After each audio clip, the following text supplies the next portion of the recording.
एखाद्या व्हेरिएबलची किंमत ह्या व्हेरिएबल मध्ये टाकतो आणि गिवन इक्वेशन ही सॅटिस्फाईड होते म्हणजे समाधानी होते, त्यावेळेस आपण काय म्हणतो त्याला सोल्युशन. म्हणजे ते या इक्वेशनचं काय असायला पाहिजे, सोल्युशन असायला पाहिजे.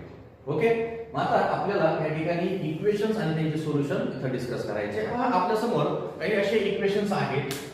x + 4 = 9, x - 2 = 7, x/3 = 4 किंवा 4x = 24. तर याच्यामध्ये आपल्याला या इक्वेशनचे x चे व्हॅल्यूज या ठिकाणी फाइंड करायचे आहेत. मग आपण कसं फाइंड करणार आहे पहा x च्या व्हॅल्यू. तर इथं आपल्याला काय करावं लागतं, हे जे इक्वेशन आहे x + 4 = 9 याच्यात पर्टिक्युलर x काढायचा असतो. मग पर्टिक्युलर x लिहिणार कसा, तर इथं जर तुम्ही पाहिलं हे 4 जे आहे ती कॉन्स्टंट टर्म आहे म्हणजे 4 ची किंमत बदलते का, नाही बदलत. 4 हा 4च आहे.